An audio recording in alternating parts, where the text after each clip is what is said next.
आमंत्रित करूंगा वो अपनी बात रखें। दिल्ली यूनिवर्सिटी से प्रोफेसर जितेंद्र जी मीणा।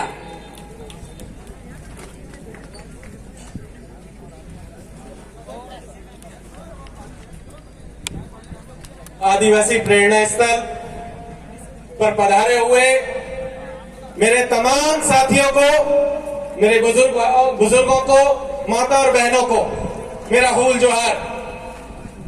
साथियों, आज जब हम लोग भारत आदिवासी पार्टी का स्थापना दिवस मना रहे हैं, तब ये याद रखना बहुत जरूरी है कि यहां तक पहुंचने में हमारे पुरखों ने कौन कौन सी कुर्बानियां दी हैं। आज का दिन हमारे पुरखों के उनके संघर्षों को याद करने का दिन है। आज का दिन मानगढ़ के शहीदों को याद करने का दिन है। आज का दिन खरसावा में जो शहीद हुए थे उनको याद करने का दिन है। आज का दिन जगदीश पांडेय को याद करने का दिन है। साथियों, ये याद रखना होगा कि आदिवासियों ने यहां तक पहुंचने के लिए कितनी कुर्बानियां दी है, और उन कुर्बानियों के बाद जब आज हम लोग यहां पर अपनी एक पार्टी बना करके खड़े हुए हैं, सिर्फ ये पार्टी नहीं है, ये एक आंदोलन है जो इस देश के 13 करोड़ आदिवासियों की तरफ से छेड़ा हुआ है। ये आंदोलन सिर्फ इतना नहीं है कि हम कुछ विधायक, कुछ सांसद जयपुर और जो है दिल्ली में भेज देंगे या भोपाल भेज देंगे या जो है अहमदाबाद और बॉम्बे की विधानसभाओं में भेज देंगे। ये आंदोलन याद रखने का दिन है कि हमारे पुरखों का जो सपना था, हमारे आदिवासियों ने जो सपना आज की तारीख में देखा हुआ है, उस सपने को पूरा करने का आंदोलन है। साथियों, आज आप तमाम लोगों को बहुत बहुत बधाई कि आपने अपनी खुद की पार्टी बनाई है और इस देश के 13 करोड़ आदिवासियों को बीजेपी और कांग्रेस से मुक्ति दिलाई है। इसलिए एक बार जोरदार तालियां आप सबके लिए। साथियों, एक चीज आज तक हम देखते आए हैं कि इस देश में लगातार जो स्थापित पार्टियां रही हैं, चाहे बीजेपी हो चाहे कांग्रेस हो, पिछले 75 सालों में हमने देखा है कि इस देश का संविधान आज की तारीख में उन्होंने संकट में ला करके खड़ा कर दिया है। हम देख रहे हैं कि इस देश का लोकतंत्र पूरी तरीके से खतरे में आ चुका है।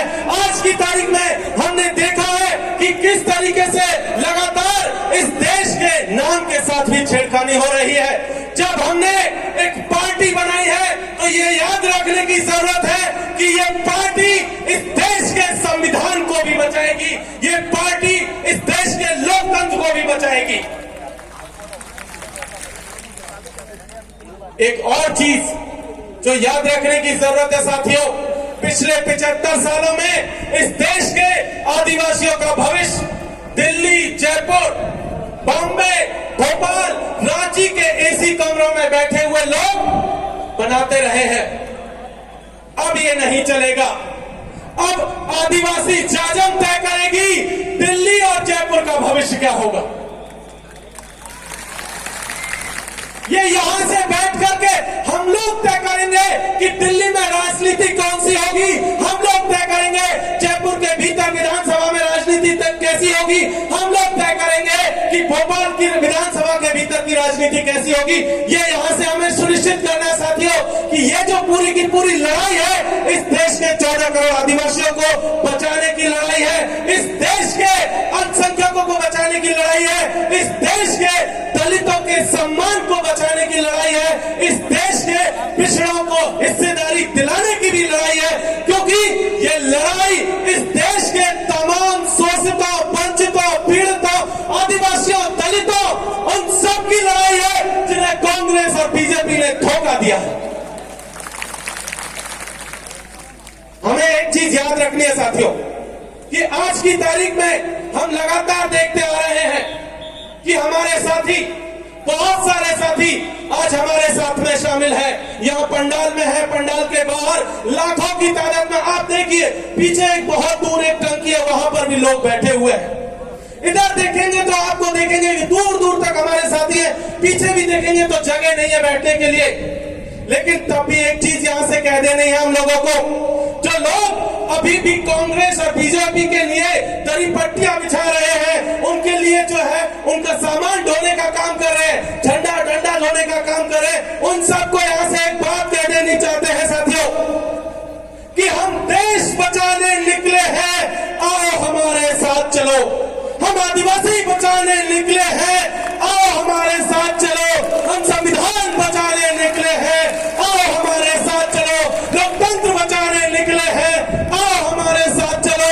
साथियों, भारत आदिवासी पार्टी के साथ चलिए, हम अपना खुद का भविष्य भी बचाएंगे और दिल्ली और मुंबई की राजनीति तय करेंगे, जयपुर और भोपाल की राजनीति तय करेंगे और अपने भविष्य, अपने बच्चों का भविष्य ये तय करेंगे कि वो भविष्य कैसा होगा। इसलिए भारत आदिवासी पार्टी के साथ जुड़िए, ये अभी शुरुआत है और इस लड़ाई की आगे आगे आपके साथ बहुत सारी चुनौतियां आने वाली है।